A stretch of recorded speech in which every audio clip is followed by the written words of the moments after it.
हिंदी दर्शन में आपका स्वागत है। आज की कक्षा में हम हिंदी साहित्य इतिहास लेखन की परंपरा का अध्ययन करेंगे और इस परंपरा में सर्वप्रथम हम गारसा दत्तासी का नाम लेते हैं। गारसा दत्तासी ने सबसे पहले हिंदी साहित्य का इतिहास लिखने का प्रयास किया। ये फ्रांस के रहने वाले थे और इन्होंने फ्रेंच भाषा में हिंदी साहित्य का इतिहास लिखा। इस्तवार द लिटरेचर एंदुई हिंदुस्तानी, यह ग्रंथ दो भागों में आता है। इसका प्रथम भाग 1839 ईस्वी में और द्वितीय भाग 1847 ईस्वी में आता है। इस्तवार द लिटरेचर एंदुई हिंदुस्तानी में एंदुई शब्द का अर्थ इन्होंने हिंदी से और हिंदुस्तानी शब्द का अर्थ इन्होंने उर्दू से लगाया। गारसा दत्तासी ने अपने ग्रंथ में 738 कवियों का हवाला दिया है, जिसमें से 72 कवि इन्होंने हिंदी के गिनाए हैं। हिंदी के इन 72 कवियों में प्रथम नाम अंगद का और द्वितीय नाम या अंतिम नाम हेमंत का लिया इन्होंने। चूँकि इनके इतिहास में इन्होंने वर्णानुक्रम पद्धति को अपनाया, इस वजह से यह शब्दकोश मात्र बनकर रह गया और हिंदी साहित्य का पहला इतिहास ग्रंथ नहीं बन पाया। एक और वजह यह भी थी कि इन्होंने हिंदी से ज़्यादा उर्दू के कवियों को महत्व दिया और हिंदी और उर्दू के विवाद में उर्दू का साथ देते हुए हिंदी को भद्दी बोली तक कह डाला। गारसा दत्तासी के बाद महेश दत्त शुक्ल का भाषा काव्य संग्रह 1873 ईस्वी में आता है, जो कभी कभी परीक्षाओं में पूछ लिया जाता है। और इसके 10 वर्ष पश्चात अर्थात भाषा काव्य संग्रह के 10 वर्ष पश्चात 1883 ईस्वी में शिव सिंह सेंगर का शिव सिंह सरोज ग्रंथ आता है। यह हिंदी भाषा में लिखा हिंदी साहित्य का प्रथम ग्रंथ माना गया है। और इतना ही नहीं, किसी भारतीय द्वारा लिखा भी यह पहला ग्रंथ माना गया है। इसमें लगभग 1003 कवियों का उल्लेख मिलता है, लेकिन क्योंकि इन्होंने भी गारसा दत्तासी का अनुसरण किया और वर्णानुक्रम पद्धति को अपनाया, इस वजह से यह भी हिंदी साहित्य का प्रथम ग्रंथ नहीं बन पाया। और आगे हम जिस इतिहास ग्रंथ का अध्ययन करते हैं वह कई दृष्टियों से महत्वपूर्ण ग्रंथ साबित होता है। वह ग्रंथ है ग्रियर्सन का the modern literature of Hindustan. यह अंग्रेजी भाषा में लिखा ग्रंथ है और 1889 ईस्वी में लिखा गया है। इसका हिंदी अनुवाद किशोरी लाल गुप्त ने 1957 ईस्वी में हिंदी साहित्य का प्रथम इतिहास नाम से किया। गारसा दत्तासी के इतिहास का जो हिंदी अनुवाद है वह लक्ष्मी सागर वार्ष्णेय ने 1952 में किया और एंदुई साहित्य के इतिहास नाम से किया। और इनके इतिहास ग्रंथ का हिंदी अनुवाद किशोरी लाल गुप्त ने 1957 में किया। ग्रियर्सन पहले इतिहासकार थे जिन्होंने पहली बार काल विभाजन और नामकरण का प्रयास किया और साथ ही साथ काल की प्रवृत्तियों और परिस्थितियों का उद्घाटन करते हुए उनकी विशेषताओं को भी उजागर किया। इस वजह से यह शिव सिंह सरोज से अधिक व्यवस्थित और वैज्ञानिक शैली में लिखा गया इतिहास ग्रंथ माना गया और इस वजह से इसे सच्चे और वास्तविक अर्थों में हिंदी साहित्य का प्रथम इतिहास का दर्जा मिला। जिस प्रकार गारसा दत्तासी ने 738 कवियों का नाम गिनाया, शिव सिंह सेंगर ने 1003 कवियों का नाम गिनाया, उसी प्रकार ग्रियर्सन ने अपने इतिहास में लगभग 952 कवियों को शामिल किया है। इन्होंने अपने इतिहास ग्रंथ को 11 अध्यायों में विभक्त करते हुए एक विविध परिप्रेक्ष्य का भी वर्णन किया। ये आयरलैंड के रहने वाले थे और इन्होंने आदिकाल को चारण काल नाम दिया। जॉर्ज ग्रियर्सन के पश्चात मिश्र बंधुओं का मिश्र बंधु विनोद शीर्षक से इतिहास ग्रंथ प्रकाशित हुआ और यह 4 भागों में प्रकाशित हुआ। कितने भागों में प्रकाशित हुआ? 4 भागों में प्रकाशित हुआ। इसके 3 भाग 1913 ईस्वी में और चौथा भाग 1934 ईस्वी में आया। मिश्र बंधुओं में गणेश बिहारी मिश्र, श्याम बिहारी मिश्र और सुखदेव बिहारी मिश्र 3 बंधु थे, जिनके विषय में परीक्षा में यह प्रश्न पूछ लिया जाता है कि निम्न में से कौन सा मिश्र बंधुओं में शामिल नहीं है। तो कृष्ण बिहारी मिश्र इनमें शामिल नहीं है और गणेश, श्याम और सुखदेव शामिल है। मिश्र बंधु ने अपने इतिहास में लगभग 5000 कवियों के नाम गिनाए और ये पहले इतिहासकार हैं जिन्होंने एक ही कालखंड को 2 अध्यायों में बांटने का कार्य किया। चूँकि शुक्ल जी ने इनके इतिहास ग्रंथ को कवि व्रत संग्रह कह दिया, लेकिन फिर भी परिचयात्मक विवरण इन्होंने मिश्रबंधु विनोद से लिया। ये अपने इतिहास में ये स्वीकार भी करते हैं कि कवियों का परिचयात्मक विवरण मैंने मिश्रबंधु विनोद से लिया। हिंदी साहित्य के इतिहास लेखन का व्यवस्थित और सम्यक आरंभ मिश्रबंधु विनोद से ही होता है। आचार्य रामचंद्र शुक्ल।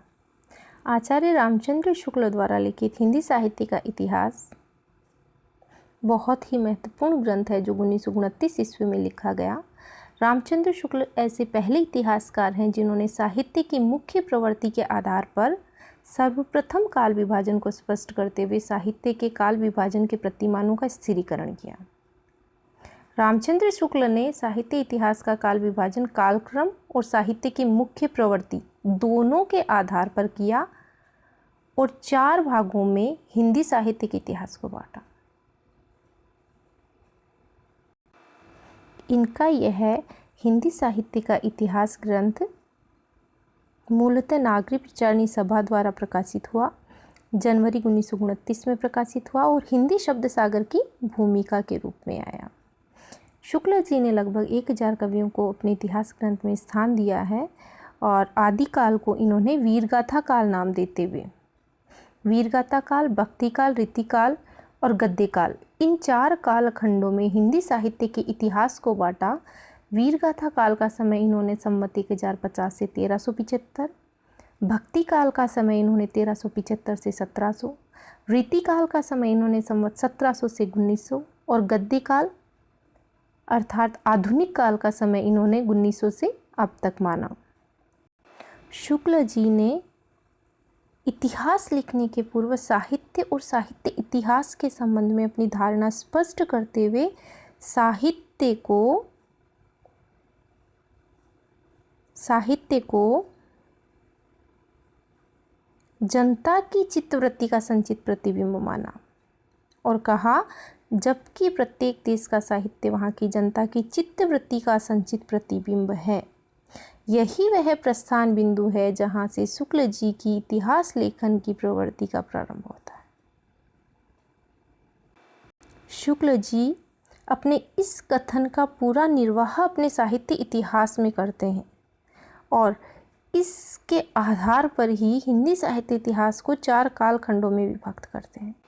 इन्होंने भक्ति काल को निर्गुण धारा और सगुण धारा में विभक्त करते हुए निर्गुण धारा को ज्ञानाश्रयी शाखा और प्रेमाश्रयी शाखा और सगुण धारा को राम भक्ति शाखा और कृष्ण भक्ति शाखा 4 शाखाओं में बांटने का कार्य किया।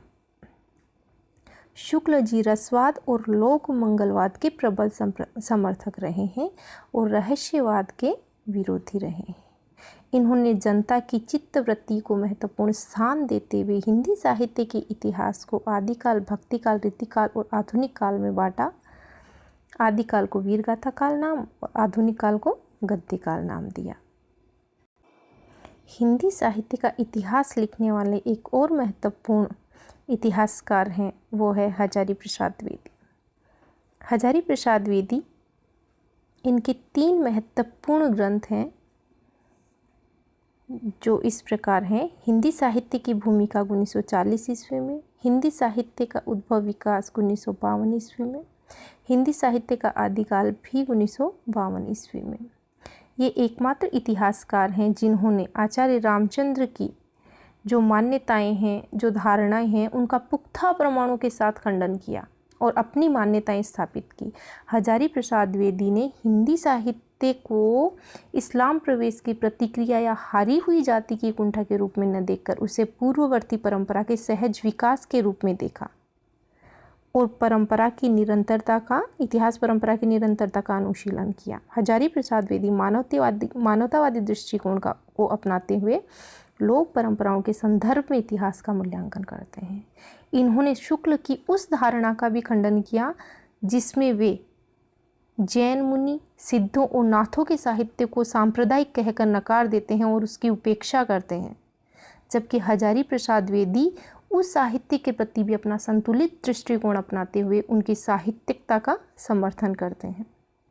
इस प्रकार आचार्य हजारी प्रसाद द्विवेदी का भी इतिहास में उतना ही महत्व है जितना आचार्य रामचंद्र शुक्ल का। आगे हम जिस इतिहास ग्रंथ का अध्ययन करते हैं वह है हिंदी साहित्य का आलोचनात्मक इतिहास, जो रामकुमार वर्मा द्वारा 1938 ईस्वी में लिखा गया और इन्होंने आचार्य रामचंद्र शुक्ल के अनुसरण पर ही जो काल विभाजन और नामकरण है वह किया है। जिस प्रकार आचार्य रामचंद्र शुक्ल भक्ति काल को ज्ञानाश्रयी, प्रेमाश्रयी, राम मार्गी और कृष्ण मार्गी शाखाओं में विभक्त करते हैं, उस प्रकार रामकुमार वर्मा भी इसको संत काव्य, प्रेम काव्य, राम काव्य और कृष्ण काव्य में विभक्त करते हैं।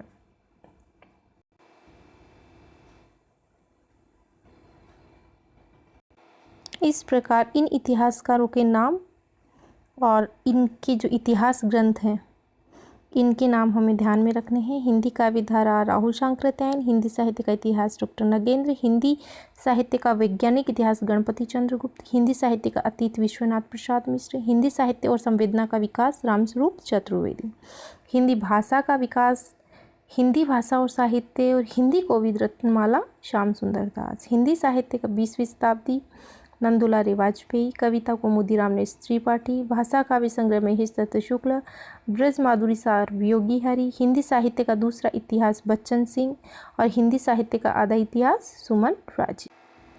महत्वपूर्ण बात यह है कि हिंदी कोविद